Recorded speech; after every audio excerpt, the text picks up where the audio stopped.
जय सिया राम। सब सुख लहे तुम्हारी सरना, तुम रक्षक काहू को डरना।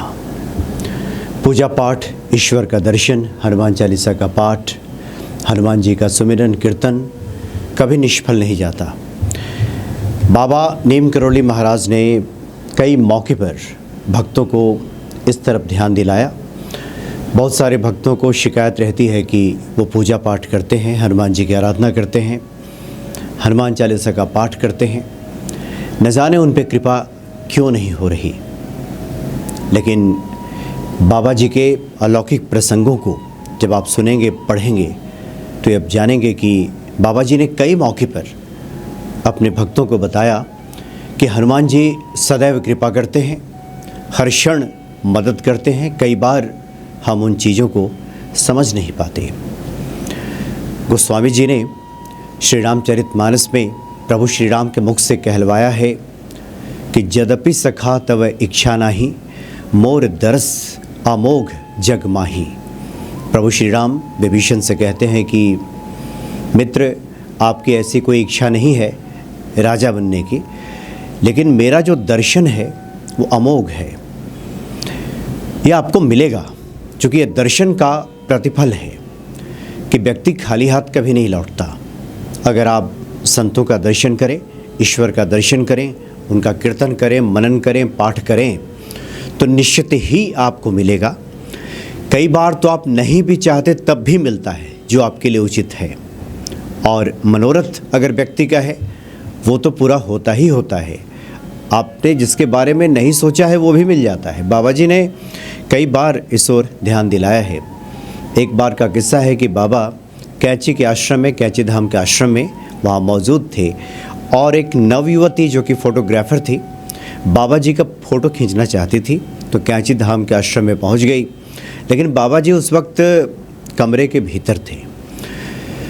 कब बाहर निकलेंगे कोई नहीं जानता था। वो अपनी साधना में लगे हुए थे। कुछ भक्तों ने सलाह दिया उस नवयुवती को कि तुम उनके दरवाजे के बाहर मंडराती रहो, जब भी वो बाहर निकलेंगे फ़ोटो खींच लेना। चूँकि फ़ोटोग्राफी का शौक़ था, पढ़ने लिखने में औसत दर्जे की थी, पढ़ाई लिखाई में कोई ख़ास अच्छी नहीं थी।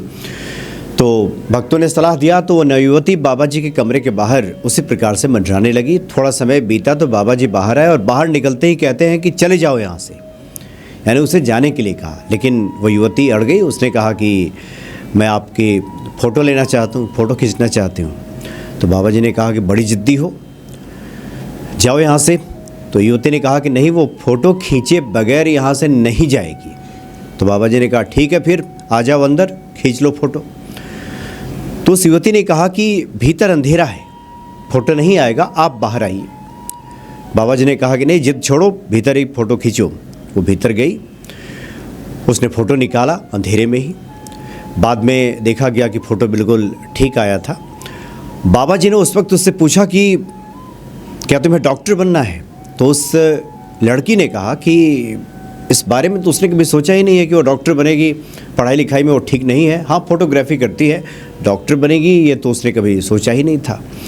तो बाबा जी ने उसके सर पे हाथ रखा, कुछ बुदबुदाए, संभवतः कोई मंत्र पढ़ा और बाद में वो जो नवयुवती है जो फ़ोटो लेने गई थी, भारत की एक मशहूर डॉक्टर बनी।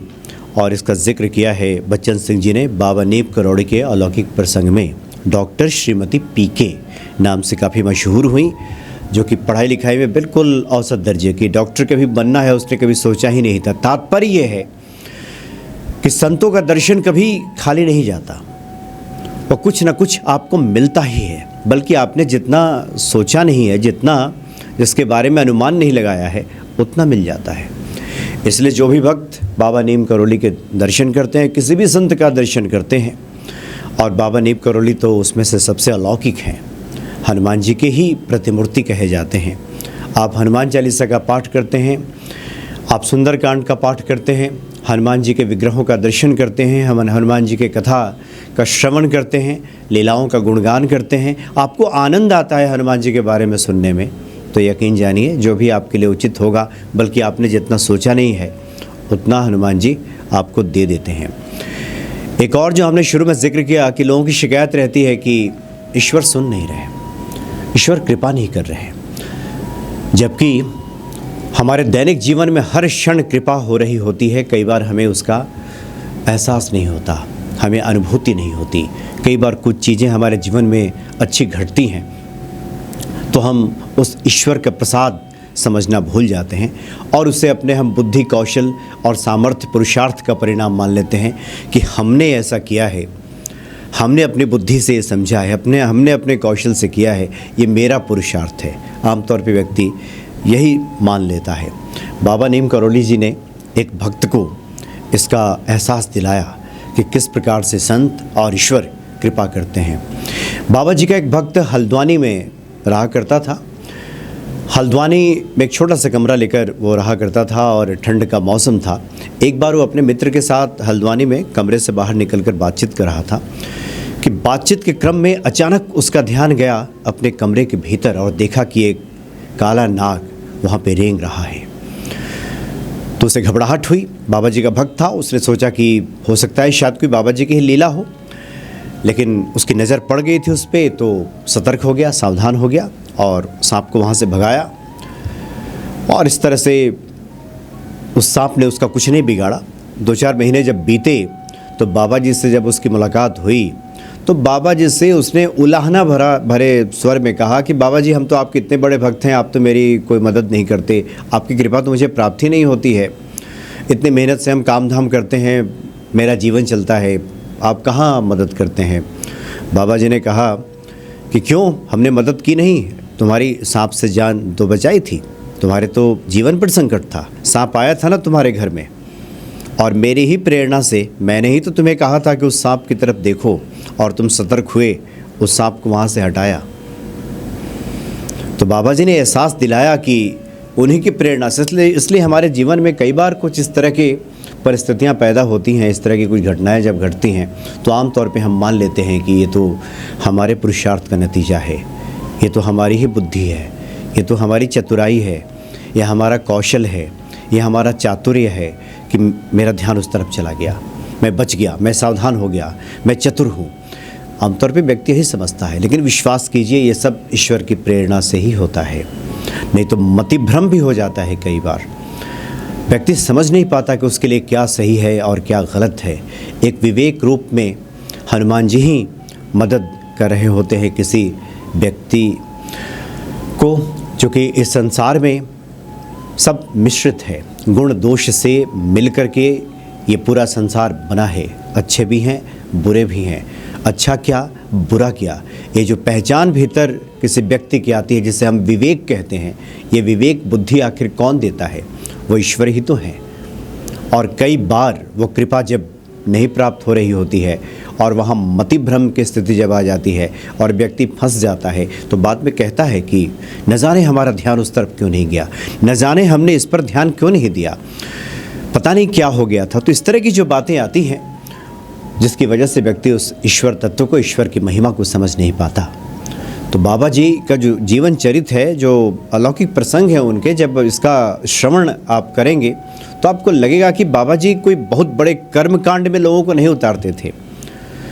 कलयुग के बारे में कहा गया है कि कलयुग केवल नाम आधारा, सुमेर सुमेरी नर उतर ही पारा। सिर्फ व्यक्ति अगर हनुमान जी का नाम ले, प्रभु श्री राम का नाम ले, बाबा जी पे भरोसा रखे, उतने से ही काम बन जाता है। बहुत बड़े कर्मकांड में उतरने की आवश्यकता नहीं होती।